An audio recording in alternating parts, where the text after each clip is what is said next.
ये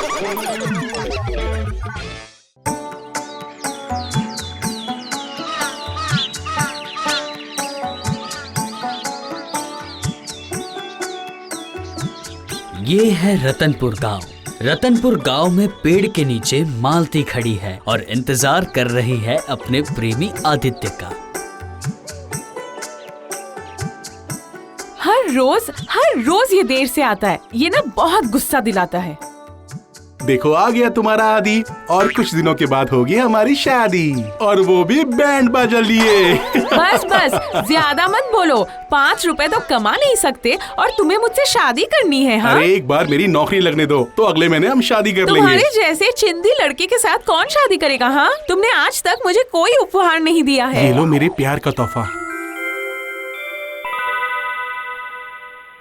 छी, ये तो कितना बेकार सा फूल है। तुम्हारे साथ ना कोई रिश्ता रखना ही नहीं चाहिए था। मैं तुमसे बात ही नहीं करना चाहती। जिस दिन तुम नौकरी करोगे और खुद कमाओगे ना, उस दिन आना मुझसे मिलने। बेशक आज है मेरे पास पैसे बहुत कम, लेकिन मेरे प्यार में बहुत है दम। मालती, मालती, ऐसा मत जाओ मालती। मालती, मुझे छोड़ के मत जाओ। मैं तुम्हारे बिना कैसे रहूंगा? चाय की टपरी पे बैठकर सोचने लगा और उसी वक्त उसका दोस्त गोपाल आके पूछता है, अरे क्या हुआ भाई, इतना क्या सोच रहा है? मेरी प्रेमिका मालती मुझे छोड़ के चली गई। अब से मैं अकेला हो गया हूँ। मालती ने तुम्हें छोड़ दिया? कभी? लेकिन क्यों? मैं कुछ कमाता नहीं हूँ ना, मैं बेरोजगार हूँ ना। अरे पैसा कमाना इतना मुश्किल काम थोड़ी है। अब भी तुझे अपने पैरों पे खड़ा होना पड़ेगा। हाँ। और ये सब मैं कैसे करूँ, बताओ मेरे भाई। तुम एक काम करो, सुबह सुबह जाकर सब्जी मंडली से सब्जी लेकर आओ और बेचना शुरू कर दो। इससे तुम्हारी कमाई हो जाएगी, समझे? मालती को अपनाने के लिए मुझे ये सब कुछ करना पड़ेगा? कोई काम छोटा नहीं होता। अच्छी लगन से और अच्छी निष्ठा से जो काम करता है वो हमेशा सफल होता है। ठीक कहा दोस्त, तुमने बिल्कुल ठीक कहा।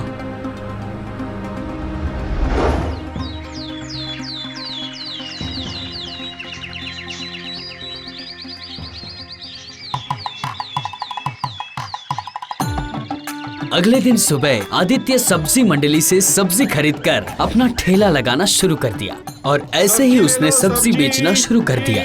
1 किलो बैगन 20 रुपए किलो, 20 रुपए किलो बैगन ले लो, सबसे सस्ती। ले जाइए, ताजी ताजी सब्जियां ले जाइए। नहीं, मैंने अभी बूढ़ी अम्मा से सब्जी ली है। तो क्या हुआ, एक बार मेरी सब्जियां ले जाकर तो देखिए। इतनी ताजी ताजी सब्जियां आपको कहीं खाने को नहीं मिलेगी। बूढ़ी अम्मा भी ताजी ताजी सब्जियां ही बेचती है। आज सुबह ही मेरे घर में वो पहुंचा के आई है। एक काम करो, कल तुम मेरे घर में सब्जियां पहुंचा के दिखाओ, तब मैं तुमसे सब्जियां लूंगा। ठीक है। से सब्जियां ले लो, सब्जियां 20 रुपए किलो बैगन। से सब्जियां ले लो, सब्जियां ले जाइए, सब्जियां ताजा। आदित्य पूरा दिन चिल्ला कर सब्जी बेचता था, वो भी अपना गला फाड़ कर। तो भी कोई सब्जी नहीं खरीदता था और कोई उसकी बात भी नहीं सुनता था। और दिन के आखिर में उनकी टोकरी में बहुत सारी सब्जी बच जाती थी। क्या भाई, सब्जी का पहले दिन का धंधा कैसे चला? क्या बताऊं दोस्त, सबके सब उस बूढ़ी अम्मा के पास ही सब्जी लेते हैं। मेरे पास कोई आता ही नहीं है। बहुत कम सब्जी बिकी है। बूढ़ी माँ कौन है? मेरे व्यापार शुरू करने से पहले ही वो बूढ़ी अम्मा सबके घर जाकर सब्जियां देकर आती है, इसलिए मुझसे कोई सब्जियां लेता ही नहीं है। तो एक काम कर, सबसे पहले जाके सब्जी मंडी पे पहुँच जा और यहाँ आके सबसे पहले बेचना शुरू कर दे और एकदम ताजी सब्जियाँ लेना। तुम ठीक बोल रहे हो। जैसे सब्जी मंडी खुलेगी सबसे पहले मैं ही पहुँचूंगा वहाँ जाकर और सारी सब्जियां लेकर लोगों के घर पहुंचा दूंगा। हाँ, वो ही करना। तुझे अपने पैरों पे खड़ा होना ही है। उसके बाद तेरी शादी में जाके बहुत ही मजे करेंगे। हाँ बिल्कुल। अगले दिन आदित्य बहुत ही जल्दी उठकर अपनी सब्जी का ठेला लगा देता है। सब्जी मंडी की ताजी सब्जियां उस दिन भी ऐसा ही हुआ जो पहले दिन हुआ था। किसी ने सब्जी खरीदी ही नहीं। आओ सब्जियां ले लो। भैया एकदम ताजी सब्जियां लाया हूँ। हाँ, सब्जी तो मैंने खरीद ली। अब मैं बाजार में मच्छी लेने आया हूँ। पर कल तो आप बोल रहे थे कि आप मेरे यहाँ से सब्जी लेंगे। आपने वादा किया था मुझसे। नहीं नहीं नहीं, मैं तो सुबह 5 बजे से निकला हूँ, तब तो तुम बैठते भी नहीं हो। इसलिए बूढ़ी अम्मा मेरे घर पर आई थी और मैंने उनसे सब्जियाँ ले ली। अब मैं क्या कर सकता हूँ, उनसे सब्जी ले ली मैंने और नहीं चाहिए। आपका घर किधर है, मुझे बताइए जरा। पीछे के रास्ते को पकड़ के चलोगे तो मेरा घर सामने ही नजर आएगा तुम्हें।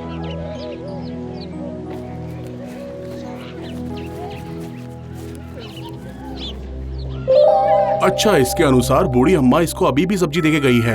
अगर मैं इसको ढूंढूंगा तो वो मुझे मिल ही जाएगी। चलो जाकर उसे देखता हूँ, ज्यादा दूर नहीं गई होगी।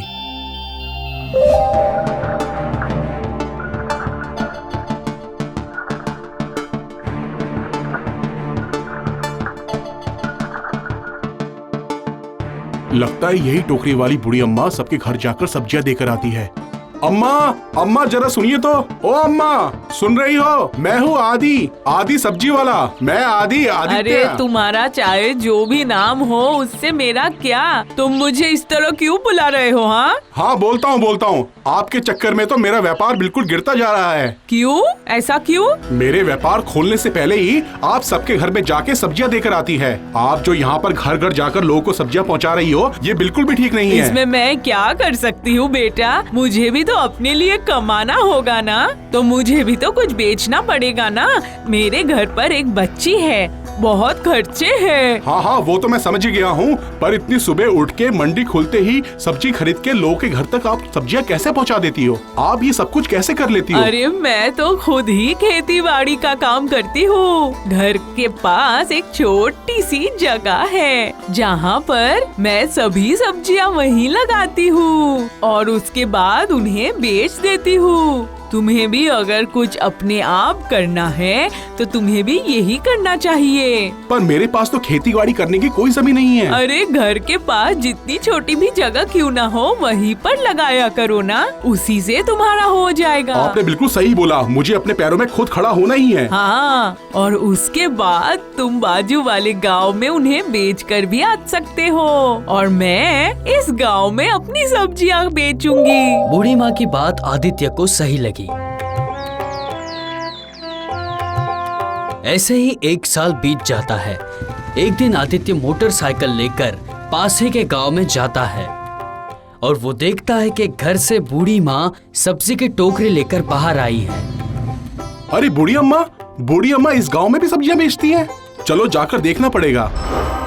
अरे सुनिए बूढ़ी अम्मा, आप इस गांव में भी सब्जियां बेचते हो? नहीं बेटा, ये तो मेरा ही घर है। मैं तो बस अभी अभी ये सब लेकर बाहर जा रही थी। ओह अच्छा, तो ये बात है। आपने जब से मुझे बोला है, मैंने अपना व्यापार खड़ा कर लिया है। अभी बस मुझे एक ही चिंता है। क्या चिंता है तुम्हारी बेटा? मैं जिससे प्यार करता था मालती, वो 1 साल पहले ही मुझे छोड़कर चली गई। उसने कहा था जिस दिन मैं अपने पैरों पे खड़ा हो जाऊंगा, उसी दिन जाकर मैं उससे मिलूं। मुझे उससे मिलना है, पर उसका घर किधर है ये मुझे नहीं पता। जितना मैंने सुना था वो इसी गांव में रहती है, पर कौन सा घर है ये नहीं पता। ये बात है। मालती, ओ मालती, देख जरा कौन आया है। आ रही हूँ माँ। अरे मालती, तुम इन अम्मा की बेटी हो? क्या बोल रही हो? अरे इसे क्या हुआ? ये लड़का तो बेहोश हो गया। जा उसके मुंह पे थोड़ा पानी लगा।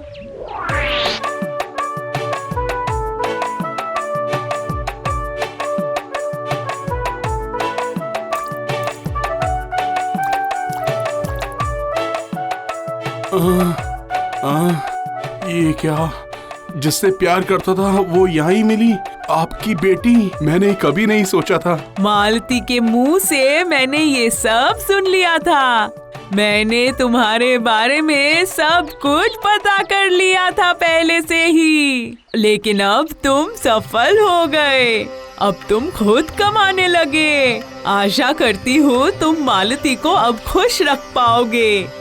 इसीलिए मैं तुम्हारे साथ अपनी बेटी मालती की शादी करवाऊंगी। क्या अब खुश हो ना? मैं तो बहुत ही खुश हूँ। मालती जो मिल गई है मुझे तुम्हें फूल देना चाहिए, लेकिन इस वक्त मैं फूल कहाँ से लाऊं ये नहीं पता लग रहा है। अभी तुम इसी से काम चला लो। ये मेरी तरफ से तुम्हारे लिए एक प्यार भरा तोहफा। अब तुम इसी से काम चलाओ। अरे छोड़ो अभी, ये सब क्या बोल रहे हो? और एक दिन अच्छा सा शुभ मुहूर्त देखकर मालती और आदित्य की शादी हो जाती है और दोनों सुख समृद्धि से अपना जीवन व्यतीत करते हैं।